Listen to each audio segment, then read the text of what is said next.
Ladies and gentlemen, we are live. PSR is excited to present to you Last Call, featuring your boy, the pimp slap POD, Mike M. Pimpin' ain't easy, but it's fun like money. Got bookies on the run, now it's time to get money. Not your typical way to ball. This last call like some convicts waiting on the next draw. You can feel the tension, did I mention? Fools better pay attention, cause we getting paid like a pension. T's on the ones and twos, we not the ones that lose. Mike, money's killers, might even make it even news. And now, let's get to the pimps. We be already know where they go. Fuck Sports Radio.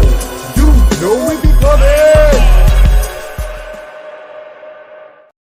Pub Sports Radio, you know. Shout out to my guy, JPZ, dropping bars for the hottest show, taking over the 6 p.m. time slot. Pub Sports Radio, it's Last Call, 6 p.m., Monday to Friday. You know where to find us. And you know what it's all about here. Last-minute opportunities to analyze the card before the puck drops, before the tip-off goes, before the kickoff goes. We want to get paid. We want everyone to get paid. It starts with you guys in the chat showing up, dropping your looks. We go out here with the panel. We give you guys our best looks, and we compare that with angles, trends, analyze this line movement, and find ways to navigate cooking these books. It's Last Call, baby. Excited to be here. And holiday week, day number 2 through this holiday week here. We got to, obviously it's a little discombobulated between Christmas and then we've got New Year's popping off, but yeah, JPZ, it's in there, brother. Let's go, man. Let's go. Dropping them bars, my guy JPZ, the one and only. Shout out to T, putting it all together back there on the ones and twos,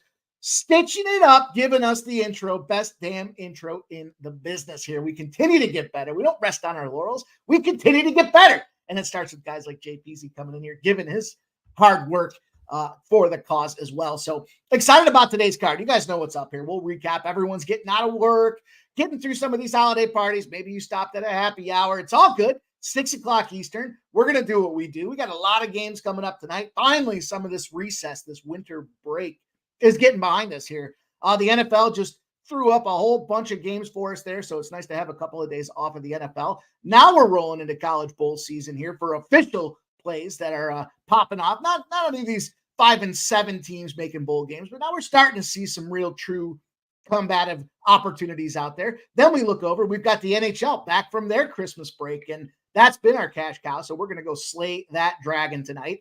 And of course, we've got the association bringing us back. I think it's a 7-pack of games tonight. So nice few looks out of there as well. All put together to try to slam these bookies. Give them that old pimp slap right across the face. And shout out to everybody that's in here. First and foremost, Ian Jaber, our guy, first one in the chat tonight. J Smooth 16 and JPZ, of course, rocking and rolling with us. So Ian says, how's the news coming out of Denver? And I'm not entirely sure what the news is coming out of Denver other than this quarterback situation here. And I think it's the 4th quarterback now. They load these contracts up with those big injury clauses if they get hurt at the end of the season and they get guaranteed money. I want to say Russell Wilson's already picking himself up $35 million of guaranteed money. But that clause, I think, warranted almost another 40. So they're like, you know what? Grab a seat. You're 1-3 in your last 4. Everybody was talking at the beginning of this. I love to see the way this league goes on here. We're in a spot where he's an MVP. He's got great numbers. He does have great numbers, or at least he did, right? That Kansas City game kind of was the big spot for him to figure it out.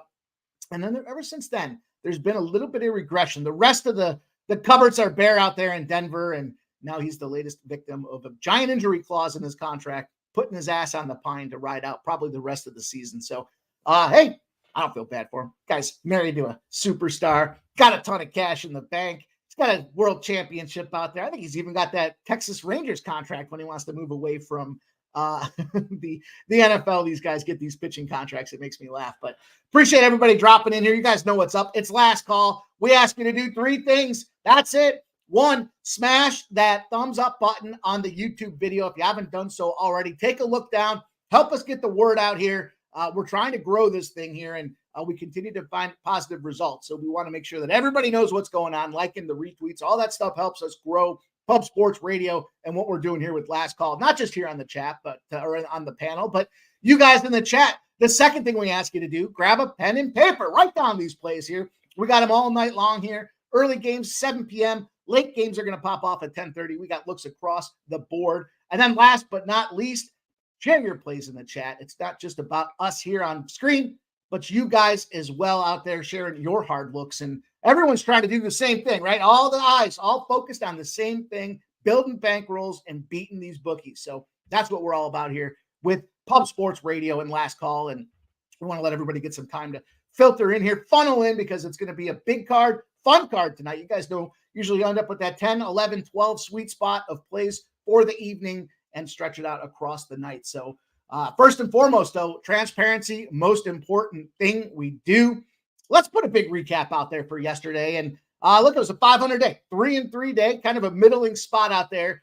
But there were some highlights. You know, we took some swings, and albeit we did not get those big plus money spots, we're still in the hunt, right? We're just kind of treading water till we hit that big bomb. And we talked about that Kansas game with college football. Look, I'll go on record. This college football bowl stuff that they've done with these opt-outs now, it's a freaking mess. And they need to have a 12 or a 16 team tournament just to get these guys to want to come back and keep playing, because it's just been it's been ridiculous, this opt-out list and the way these teams go. And what it's doing is it's affecting anybody that's chasing the steam with those players getting injured is getting steamrolled. And, you know, you're almost better off just letting that number cook right to the last minute, and then last call style, jump in there. Late betting is great betting. But we talked about that Kansas game yesterday, and true to its billing, right? We talked about this thing looking like a Madden game with all the motion plays out there, the high-scoring affair. And high-scoring affair it was. I want to say the final total got to 85 points.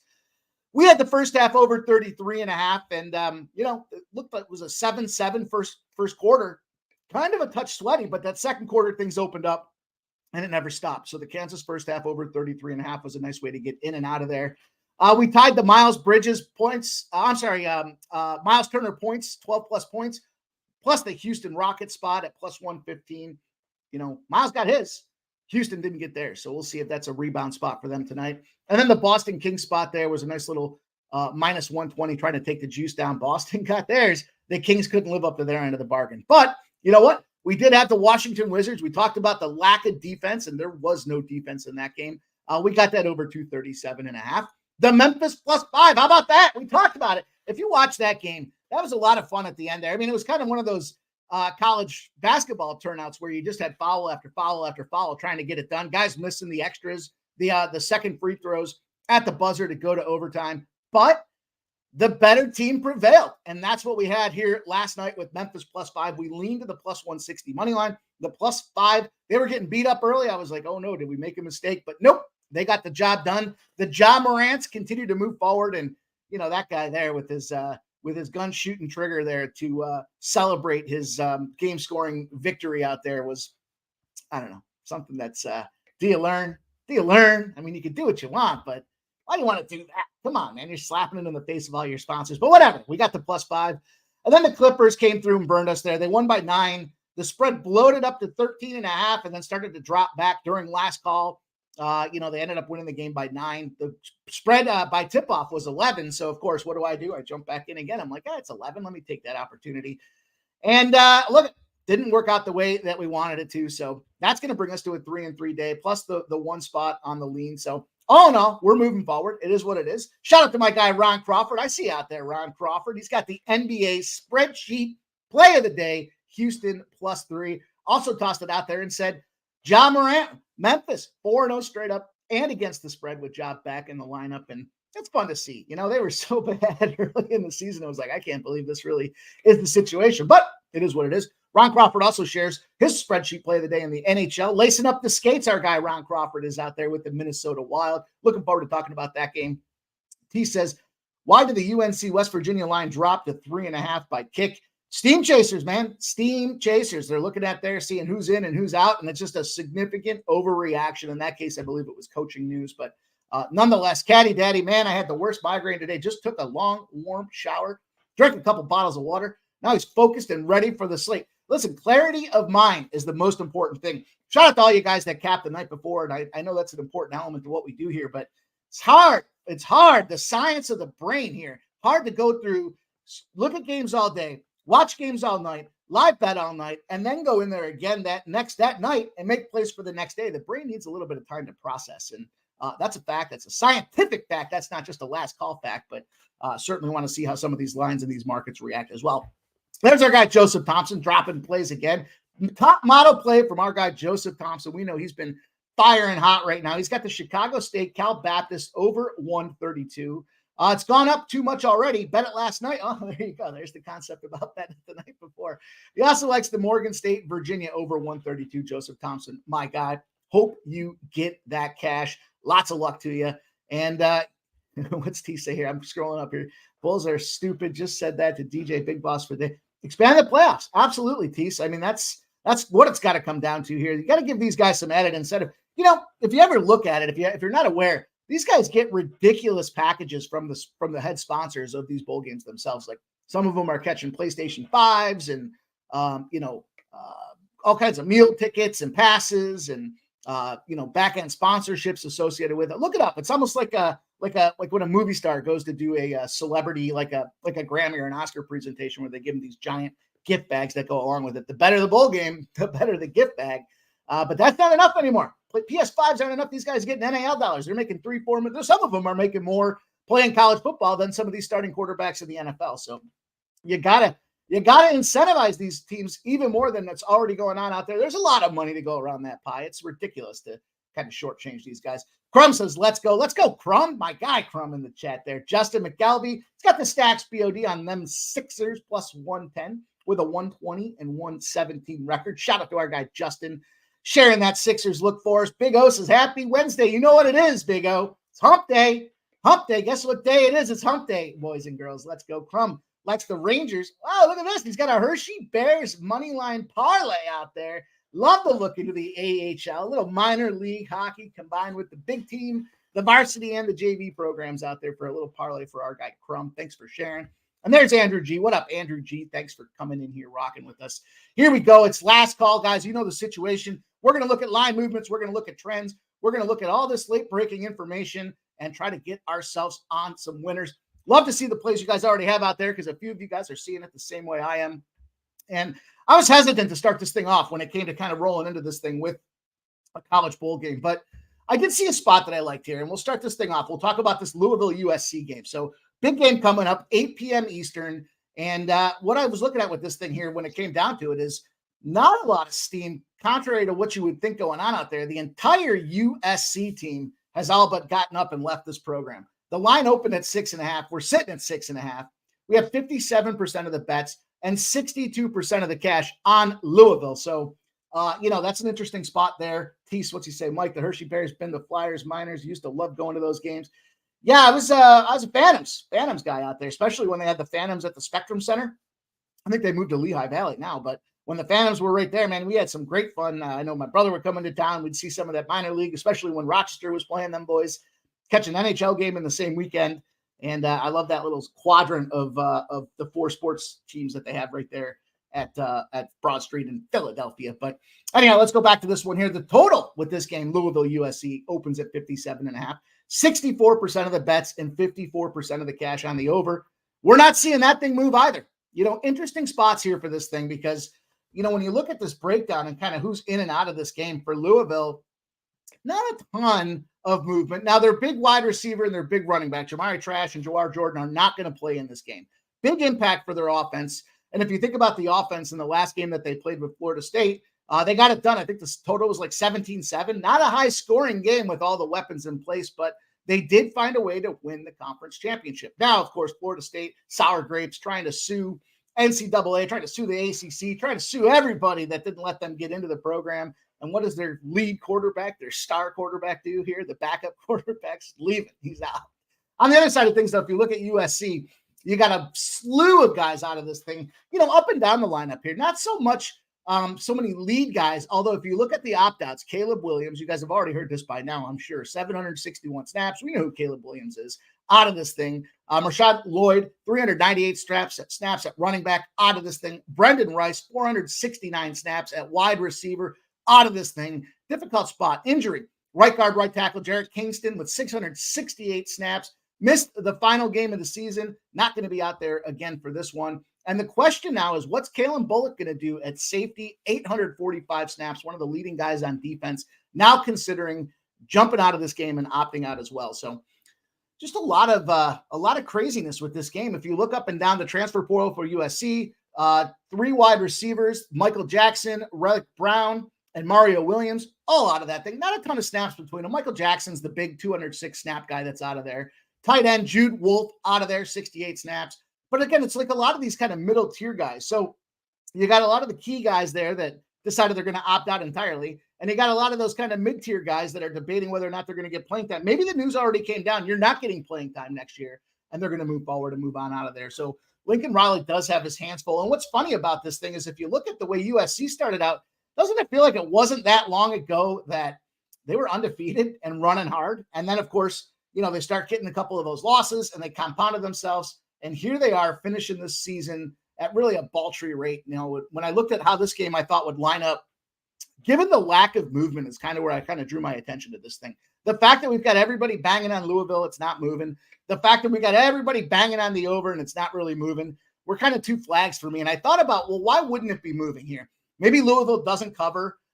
Maybe when it comes down to it, this game doesn't end up going as high flying as you would think it does. USC is 9-0 to the over when they failed to cover by at least 9 points the previous game. So we see that they come back and they try to throw an offense out there that gets it done, but ineffective at best when it comes down to it. I had to isolate this thing just down to the Louisville team total. 32.5 is the number I got out there. I looked at it. I see they still have Jake Plummer coming back for Louisville.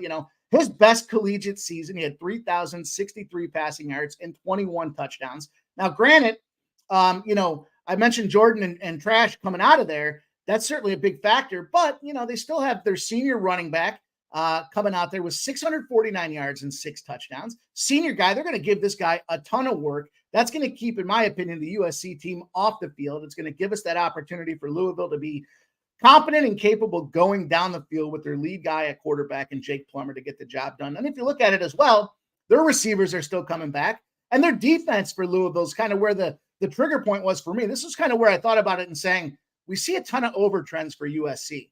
But if you look at it and break down Louisville's defense, they're only allowing 19.7 points a game this season. So at the end of the day, without any major absences, I think that's a big factor for can USC get on the board. We already know they're going to be going in flux with a lot of their backup players at best. You're playing a Louisville team that certainly has not struggled to keep things moving down the field. And now I see the team total has dropped even more. It's down to 32 for this Louisville side, suggesting, again, we're going to see a lower scoring game as I look at these numbers and break it down. It just feels to me like we're not in store for the high-flying extravaganza that we thought we were going to be entitled to. And, furthermore, when I looked at a couple of these, let me see if I can pull this up really quick here. I found a great USC stat that I thought supported not just this over, but kind of how I ended up getting down with this Louisville team total side of things here. Specifically, USC, 9-0 to the over, right? When I mentioned this going back to 2021 when they failed to cover by 9 points or more.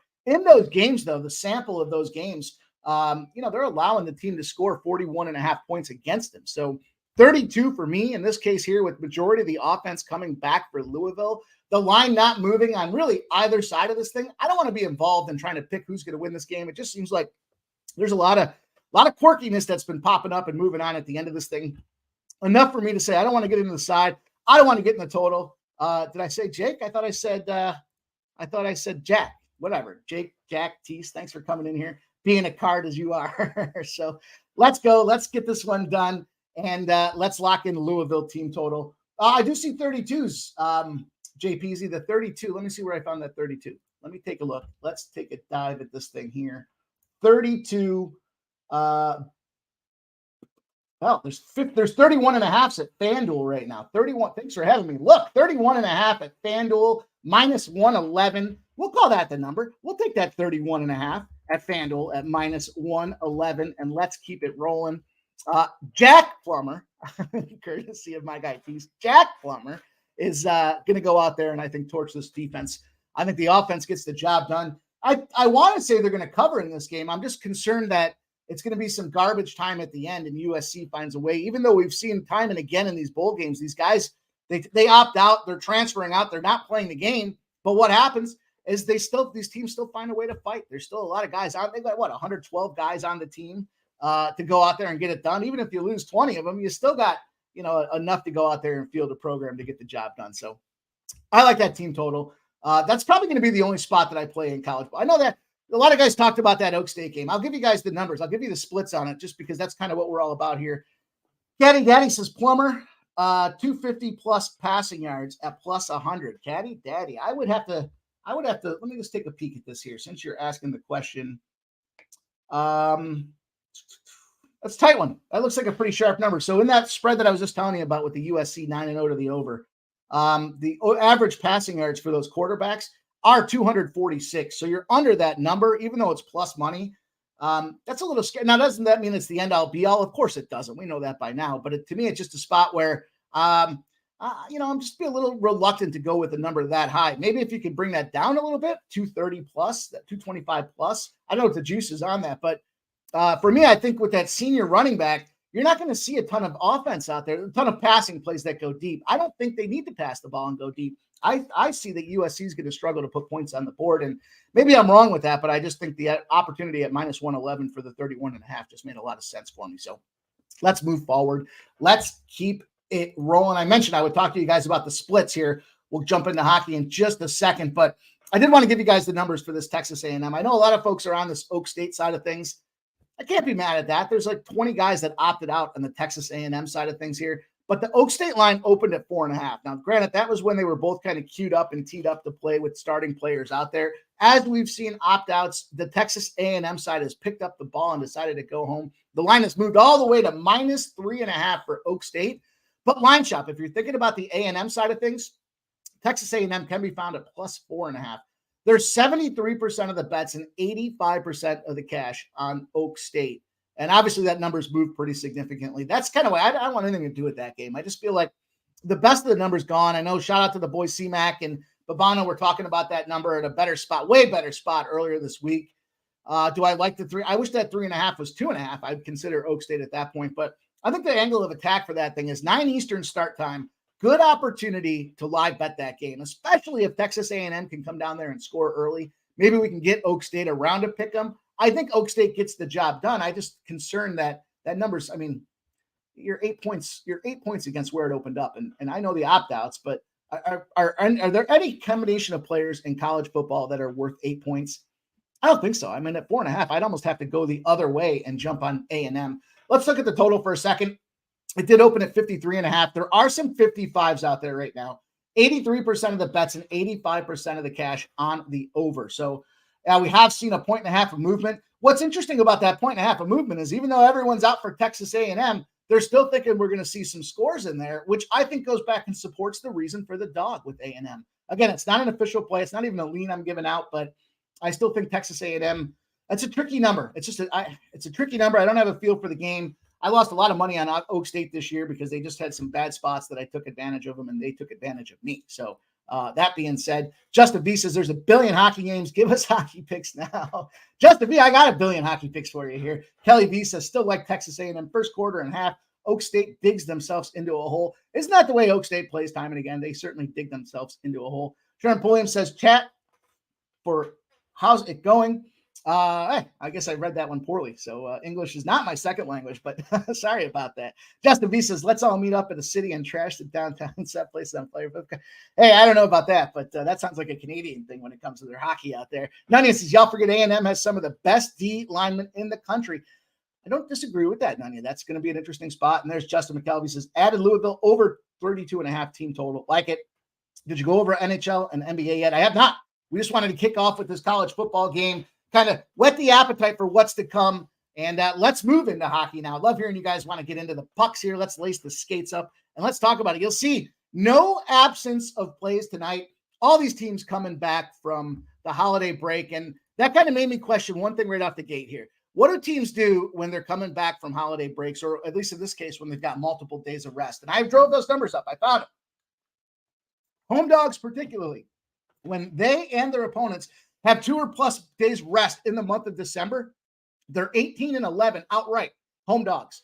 They're 19-9 to the over. So the rest factor shows that the rest prevails. There isn't as much rust unless you're a goaltender, and it seems like they're struggling to kick the rust off. So when you got home dogs in the month of December, and each team has 2 or more days rest, they're 18-11 straight up to the dog, 19-9 to the over. So for what it's worth, kind of plant that in your head, whether it be a game that we talk about here or games you guys are thinking about taking away.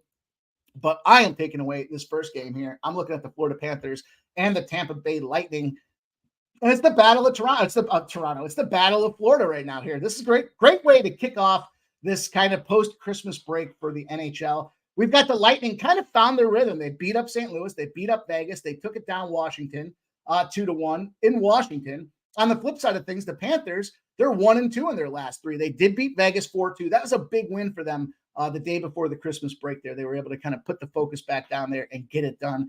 They lost poorly to St. Louis. Coaching change, we talked about that. They lost 3-1 to Calgary, but they did beat Edmonton before that. What I see in that trend is they focus on these better teams. And now we've got these guys coming back from break. We've got Bobrovsky in net for the Florida Panthers at 15-9-1. We got Vasilevsky in net for the Tampa Bay Lightning at 8-5. But I'll put an asterisk on that because he came back from that lower back surgery in his first couple of games, his first 3-4 games. Not the best Vasilevsky we've seen, but he has found a way to rally. Tampa Bay's won 3 of their last games in a row. They've outscored their opponent 13-6. And Vasilevsky in his last 9, since that rust that went on there to start the season off, he's 7-2 over his last 9 with a 92.5% save percentage. So on the other side of things, though, Bobrovsky kind of had a good start to the season and then regressed a little bit. That focus with that Vegas game that I talked about. He had 23 saves on 25 shots. They won the game 4-2. That was against Vegas. He's 6-3 in his last 9 with a 91.6% save percentage. And I think it sets up for an absolute barn burner here. I didn't want to get involved with the total because I was just a little concerned about, which side's going to put the goals in there. But ultimately, I'm moving on the Florida Panthers. The Florida Panthers, when you have a road team that grabbed a win and the game went under, as long as they're not priced over minus 200, 59-21 in those spots coming. It's their favorite the next game. They're 5-1. They're 5-1, winning by 2 goals a game.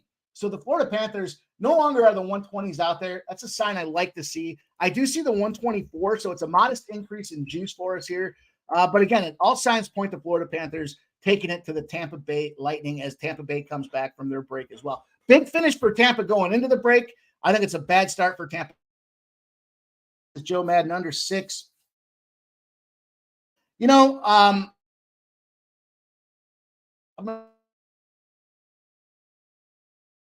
that, but it has to do with these two teams.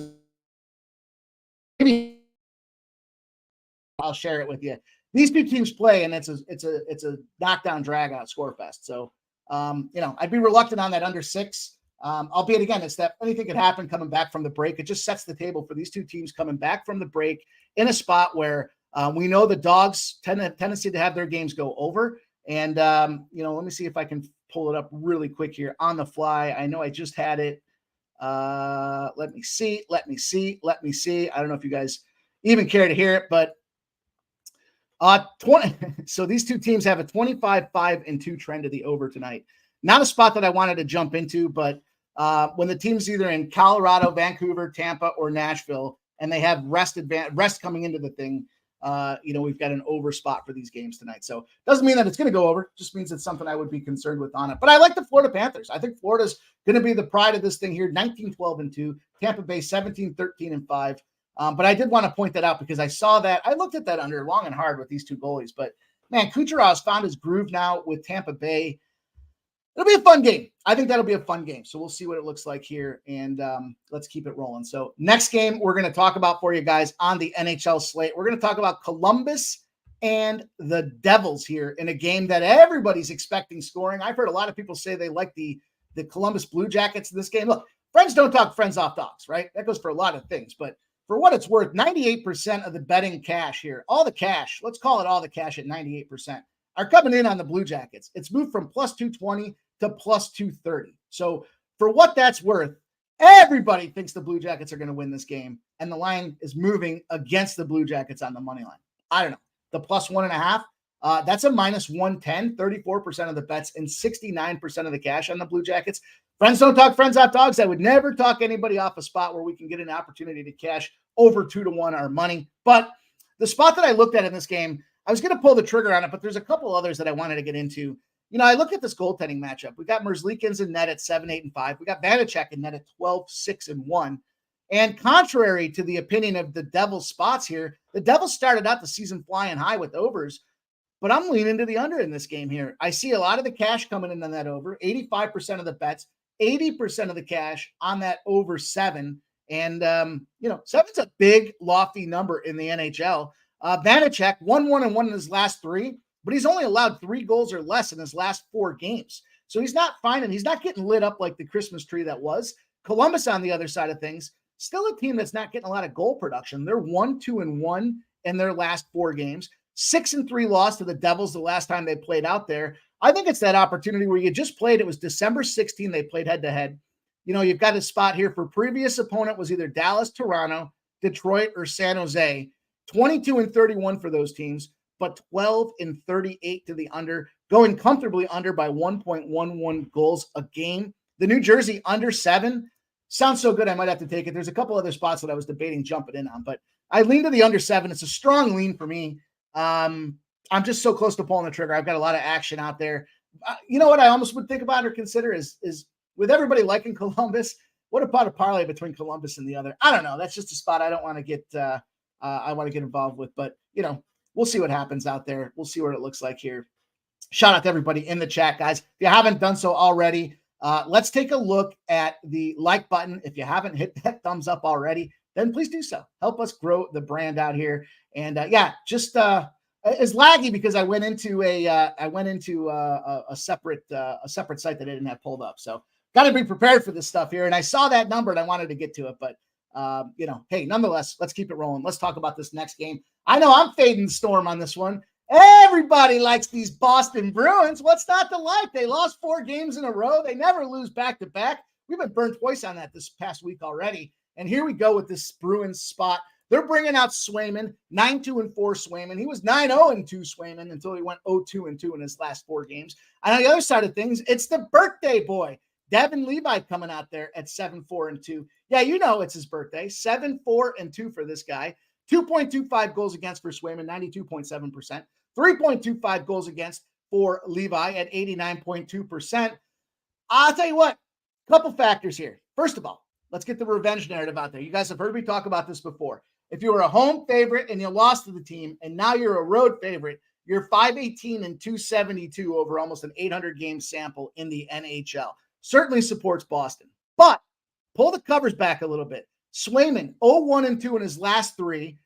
They've struggling to put the puck in the net. Now, granted, he's also keeping the puck out of the net, but I don't know if the Buffalo comes out there high flying and scoring. Levi had a bad start. He let 4 goals in on 18 shots his last game. But remember, we talked about this guy coming up from the AHL. He was the go-to. He was supposed to be heir apparent in goaltending, the next Dominic Hasek. Then what happens is he gets lit up like that Christmas tree we just talked about. They send him back down to Rochester. He has a good game in Rochester because of the injuries to Comrie and I forget the other at this time. 93.2% as he's come back up in save percentage. He did have his bad game. He is the birthday boy. You got to factor the birthday boy factor into there. Everybody does it in the NBA. Why wouldn't you do it in the NHL? Oh, and by the way, guess what?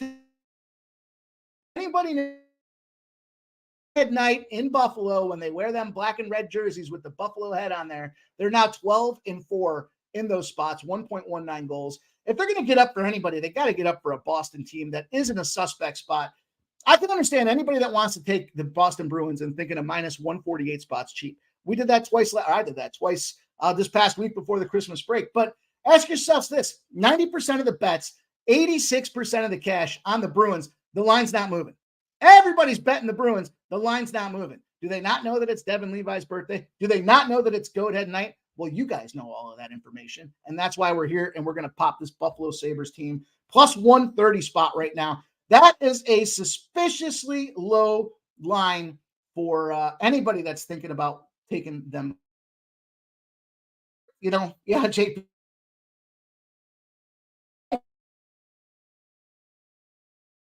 Justin V says, let's do American parlay with the Raptors and the Maple Leafs.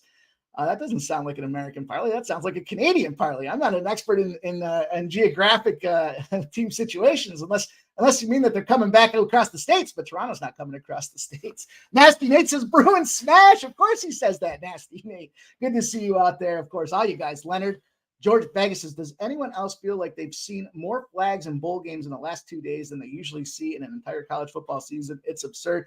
These bowl games are fucking absurd is what it comes down to. So I said it. I'll stand on it. Nanya, there we go. The Nanya business greasy knee 4-leg locked in. He's got Oubre Jr. at 16 plus points. Brooke Lopez, 12 plus points.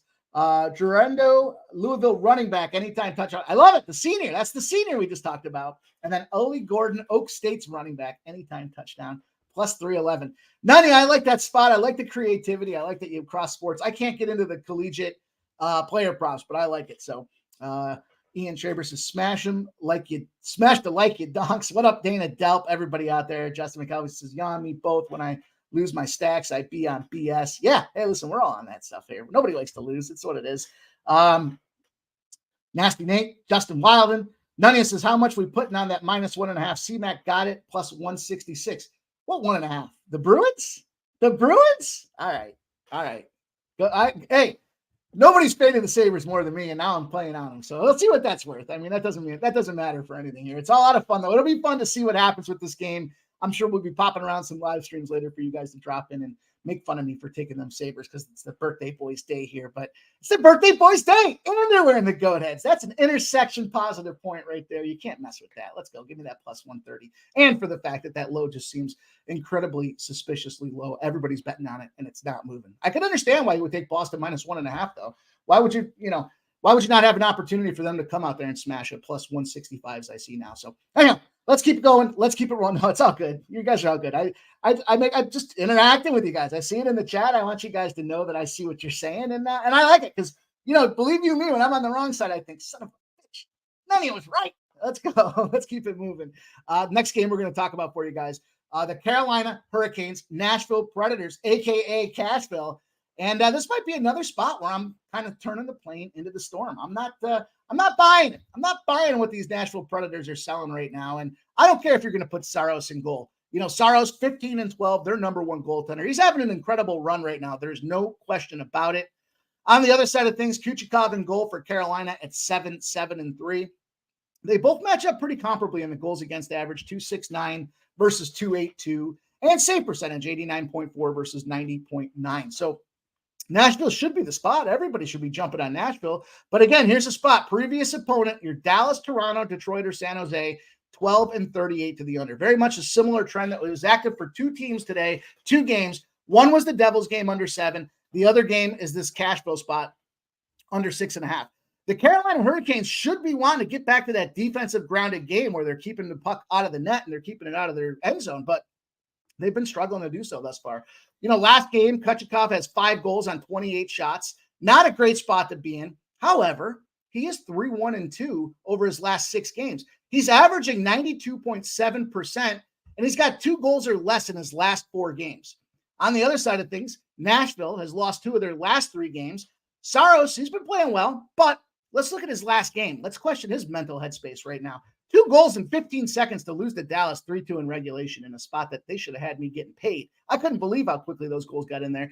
Tells me that there might be something wrong with that headspace. Now, maybe the holiday season is enough to get him going. He is 11-3 in his last 14 spots. So I can certainly understand why you would think Nashville in this case. But let me ask, if there's such a favorite here and they should get this game done, then how come they're starting out as a home dog to a team in Carolina that's, with Kucherov in goal 3-1-2 in their last 6? The revenge spot here comes into play. The revenge team on the road as a favorite after they lost to the team at home as a favorite, 5-18 and 272, does fit the model and mold for the Carolina Hurricanes. And that's where I'm going tonight. I got him at -130. Again, I get it. I can't get mad at anybody that wants to go on the Nashville side of things. It's just, I feel like there's too much advantage going on for Kucherov in goal right now, moving that 92.7 over his last 4 games, keeping the puck out of the net against a team like Nashville that intermittently scores. And I'm hoping tonight's the night that they intermittently score. So let's keep it rolling. Let's move on to the next game here.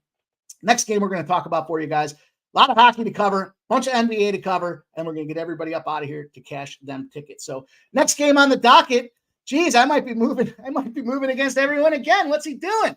Detroit, Minnesota. Big opportunity here. Reimer in goal for Detroit. If you've been following and hearing what I say with the Detroit Red Wings right now, goaltending is the paramount part of this thing, right? First and foremost. When you look at it, you got a situation where their two goalies, Husso and Leon Lyon, are injured for Detroit. They had no choice but to put in Hutchinson last game. They took a 3-2 loss. He did play well, but now they're back to Reimer, who's 3-5-2 in goal with a 3.16 save percentage, goals against average, and an 89.7 save percentage. Gustafsson, the starting go-to on the other side for the Minnesota Wild, 9-8-2 on the season, 2.9 goals against average, 90.4.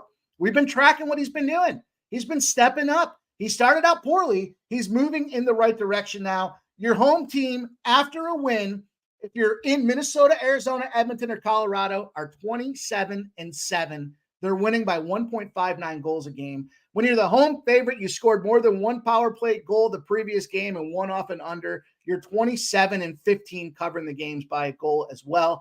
Reimer, 6 goals on 43 shots in his last game out there. They did get the win, but that was his first of 9 starts. Not the best opportunity for this guy to go out there and go out there and figure out a way to puck up and get the win. So I'm concerned about that. On the other side of things, Minnesota's won 3 in a row.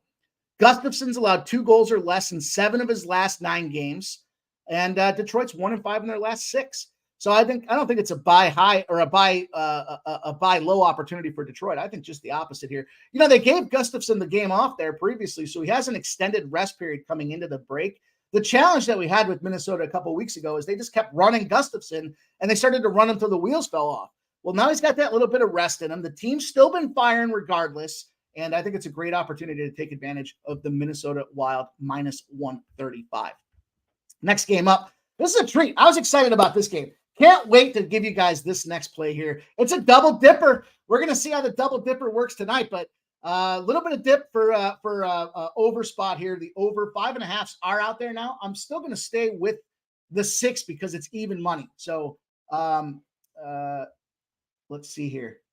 3 for 6. I'm sorry. I was reading this thing in the chat. Jesus, Mike went 3 to 6 now, 10 games.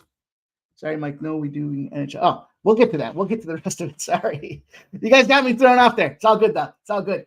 We're looking at this Jets-Blackhawks game here. Next game on the docket. This is a great spot. This is my favorite spot on the card tonight, and I'll tell you why here. First and foremost, we know the Chicago Blackhawks. They've been reeling. They're not a good team. Now, granted, they do have, obviously the most upcoming generational talent in the program, but they lost to Montreal. They did have their Stanley Cup champion.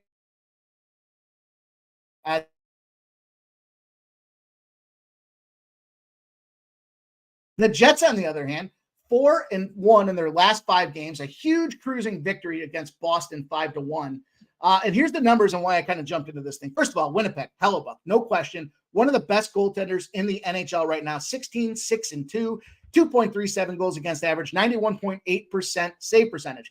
Mrazek on the other side of things, not a spring chicken, not the guy you want to have coming out there as your up-and-comer. He's bleeding goals right now at 3.09 goals against average. He's 90.7% in his save percentage.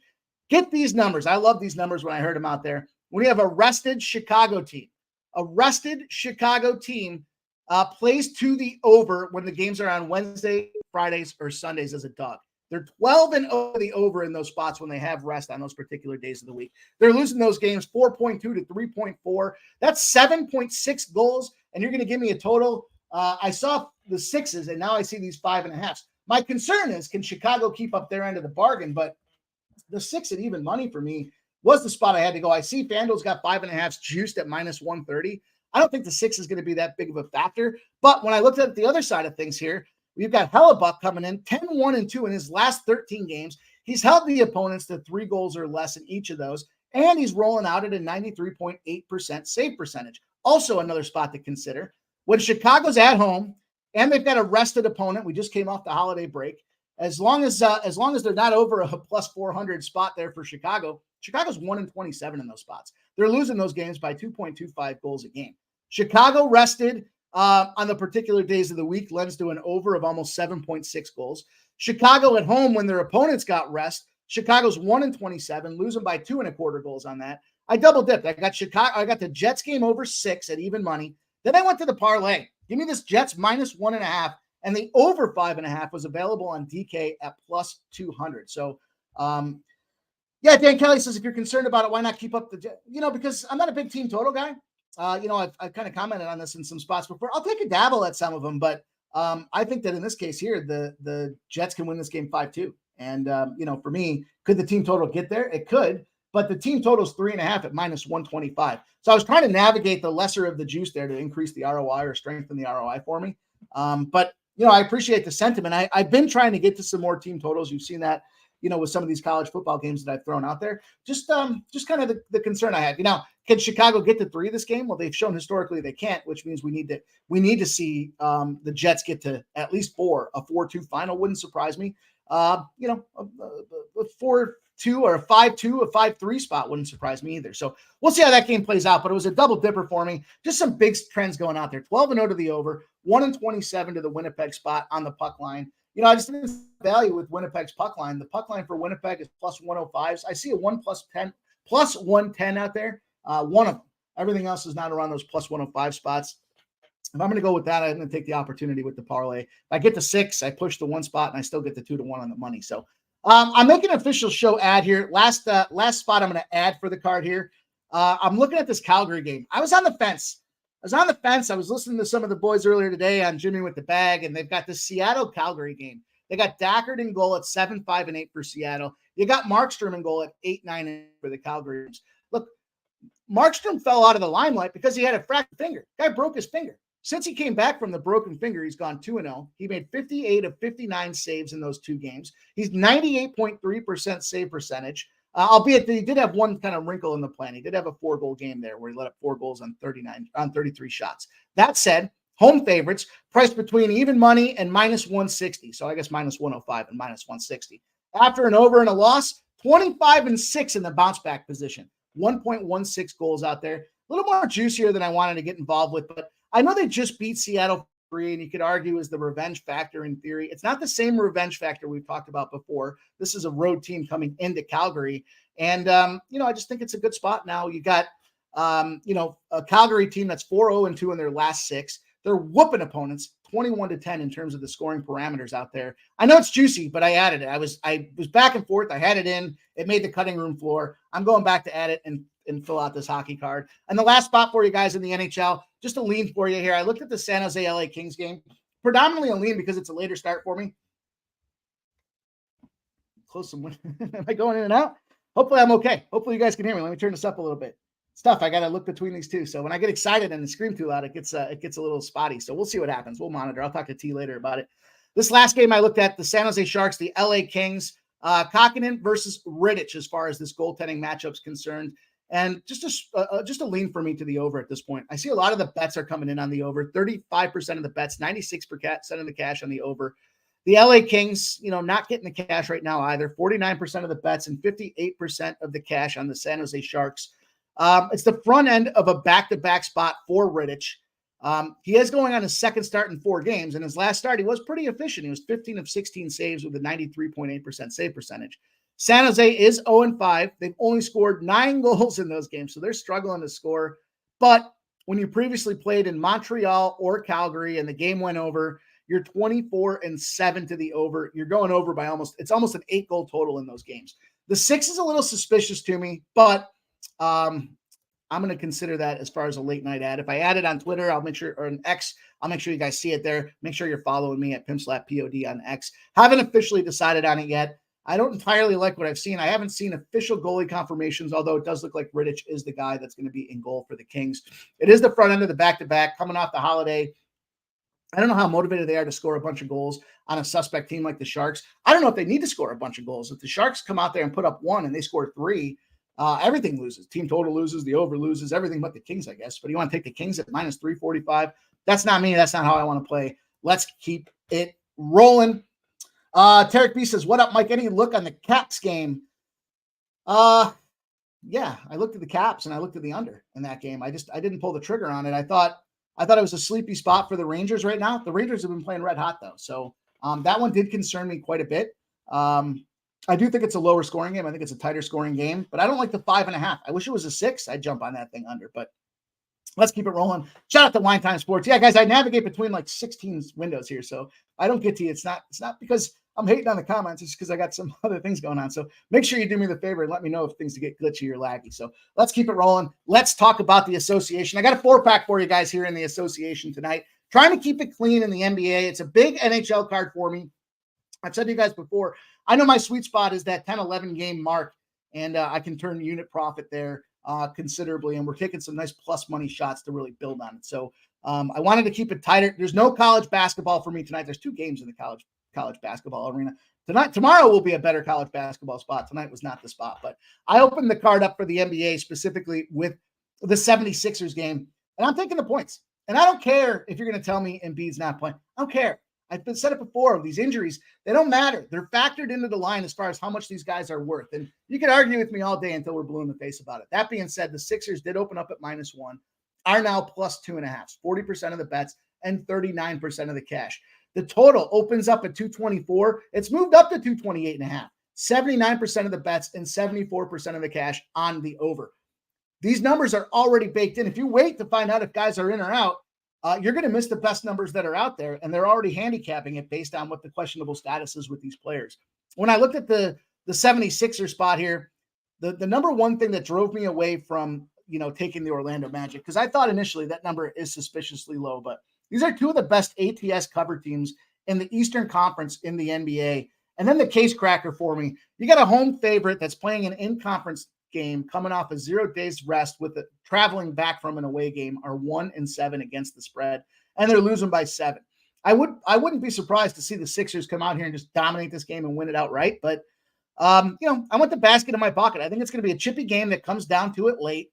I think some key guys on the Orlando side probably get into some foul trouble, knowing that you got to protect Maxey. He's pretty much the only guy to go out there and get the scoring done. So Dan Kelly says 76ers Magic starting 15. Get on Anthony Black over 7.5 points plus 110 at DraftKings. He had 23 last night. They needed him to score tonight. So like the look. T says Sixers win without Embiid. Like that look as well, my guy. T, let's go. But they suck versus the Magic. That they do, but I think it's an opportunity for them to get right. So let's move on. Let's keep it rolling here. The next game's a 7 p.m. start as well. I wanted to give you guys the same game parlay in the association tonight, plus money opportunity. And it's two plays, but there's really 3 plays broken down into it. So let's talk about this Toronto game. The Raptors open up at -4.5. They're sitting at 6.5 now, 46% of the bets and 74% of the cash on the Raptor side of the equation. The total opens at 240, now sitting at 242, 75% of the bets, 58% of the cash. You guys remember we talk about the bets being the public side, the cash being potentially the sharper money side. And it's moved up 2 points, regardless of the fact that it's essentially a coin flip with the cash on the total. I think that's the situation because we know the Wizards don't play any defense. That's not a defensive-minded team. They've thrown it out the window. I don't like the 7 with Toronto. That's not a spot I'd want to get into. But I found a little same-game parlay that's got a plus 120 return right now on DK. And I'm going to run with it because the only guy that's really been running in Toronto, Scotty Barnes. And, I've got this Toronto money line tied with Scotty Barnes to get 20-plus points and 8+ rebounds. Both his points and his rebounds numbers are teased down in this case to get to that plus 120 spot. It's the Toronto Raptors on the money line with those 2 spots. The total number for his points for the game is 22.5. He's gone over that point line 5 of the last 9 games this month. And then I started looking at his double-doubles priced around -130, Scotty Barnes, with his rebound line sitting at 9.5 at -115. So before I would take the rebounds at -115, if you think you can get to 10, why not take the double-double? He's shown he can get the points and he can get that done. But I don't want to jump into the double-doubles. I just wanted to kind of buy these numbers down. I've had enough spots where I get the 8.5s or 9.5s, and the guy ends up that half short, and I take the hook. He's leading the team in rebounds right now per game. He's got 9.3 rebounds. Clearly it's an effort stat that this guy's driving forward. He's averaging 35 minutes a game, and I love the rebound spot because the Wizards aren't playing defense. They're terrible when it comes to rebounding in general. They're terrible when it comes to points allowed in general. And you're going to get a lot of point opportunities. You're going to have to run back the other side to try to get those points. And I think he's there to get the rebounds. We're already seeing the stat lines there. I put the 3 pieces together to get the plus 120 spot. And I think we cashed with it tonight. It's a short, sweet, simple to the point spot there. It's just Scotty Barnes and the Toronto Raptors. When I think of the Raptors, that's all I think of anyways is Scotty Barnes. So let's keep it rolling. There's Will. We got our guy LJ from the H. I hope our guy gets better soon. Says he's locking on Scotty Barnes. Points, rebounds, and assists. There we go from our guy LJ. Dan Kelly took the alt over 11.5 at +3. Love where your guys' heads are at with this thing here. I'd love to see that we're all thinking the same way with this stuff here. I'm on the same parlay, Mike, just no rebounds. Money line and Barnes plus 20 points. love that we're all, well, I hope it's a good thing we're all seeing the same things. Yeah, Kelly B, that's a great point. Siakam rebounds. Yeah. I guess that's the other player that I think of when I think of Toronto, but outside of that, it gets a little dodgy for me. So just a 3-leg same game parlay. And if you play it right, there's boosts out there on both FanDuel and DraftKings to take advantage and make that thing better than a plus 120. But plus 120 will be the official numbers. Third game I'm going to talk to you guys about here. Let's jump into it right now. The New York Knickerbockers, the short pant Knickerbockers, and the OKC Thunder. This line opened at 2. Now we've got 3.5s out there. 26% of the bets, 16% of the cash on the Knicks, and it's moving away from them accordingly. As far as the total, big movement on this total. Opened at 236.5. Now sitting at 241. 82% of the bets, 82% of the cash on the over in this Thunder case here, and expecting points. I think there's going to be points as well. I'll tell you, my official bet's going to be the OKC Thunder. We know what they kind of coming off the spot that they just had here. The Knicks with that huge game over Christmas. Big win for the Knicks. Then they're going on travel spot. I think it's a potential letdown. And I think that big win over the Bucks is a potentially misleading factor because it was the second game of a back-to-back. They got crunched that first game by 19 points. So, they got the win, okay. But I think that helps us buy down on this OKC Thunder spot. You guys have heard me say I don't like to take the Thunder when they're favorites. But in this case, big win against the Minnesota Timberwolves. And then they had that back-to-back spot with LA. They lost to the Lakers, but they beat the Clippers. They beat the Grizzlies, and they beat Denver. That's a team that's playing hard right now. Road teams in the NBA, when they're lined between 0 and 3 points, are 0 and 15 against the spread after a home win as a dog in a non-divisional opponent spot. They're getting smashed. They're getting smashed by almost 13 points in those spots. Then you have OKC 11-0 against the spread after a home game when their opponent had 11 or more free throws on them, when they're not rebounding, or when they're out there drawing fouls and playing stupid and their opponents are getting free throws, they come back and they tighten it up the next game. So I had to jump in on this OKC -3. Two other looks that I considered. I considered the OKC team total. Speaking of our guy, Dan Kelly, asking about that, at 121.5, because I was a little concerned about the point production the Knicks can put up in this game. But OKC is 13-0 to the over after a home game versus a conference opponent with fewer free throws than the opponent. And it's going over those numbers by 13 points. OKC 8-0 to the over after a home game with fewer field goals than the opponent in the game that they were favored the last time they played. So a little meat on those bones there. You can break them down. But at the end of the day, for me, that was just a double O spot for the over, 13-0 and 8-0. I just don't know how much the Knicks can pull up their end of the bargain after two big games. Now they travel Midwest across the country to get to the spot to play an OKC team that's red hot. I wouldn't be mad at anybody that wanted to take the over. I wouldn't be mad at anybody that wanted the OKC team total. But I'm on the OKC -3 spot. I think it's a smash spot for OKC. I like them to get it done. And the last game I've got for you guys on the NBA card tonight, bring the show to a close here right at the buzzer. I'm looking at this Houston Rockets spot, 8 p.m. Eastern window here. And it's a spot that I had to consider.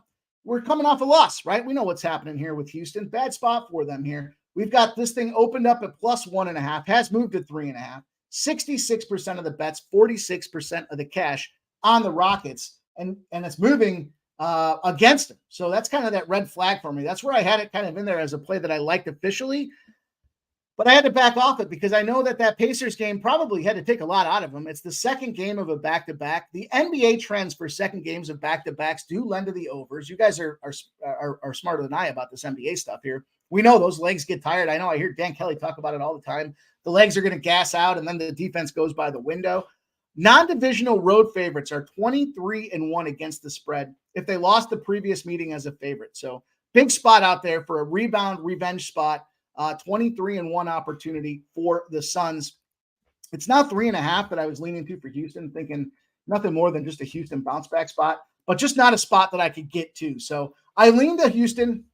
I lean to that LA Kings over 6, and stay tuned to X and follow me at PimpSlapPOD to see if I end up making some official show plays for there. But I appreciate everybody dropping in. We'll give the recap and a shout out to the chat. My girl Kelly B in there. Let's get that cash, Kelly B. I hope you make a stack of it tonight. Nanya loves that. Durando and Gordon have value at 2 touchdowns, but I'd rather parlay the ones. I love the look. I love that look, Nanya. Go get your money, my guy. Caddy Daddy moved on the Wizards' first half team total over 59.5 +120. Toronto's more than willing to play small and fast, 2 subpar teams.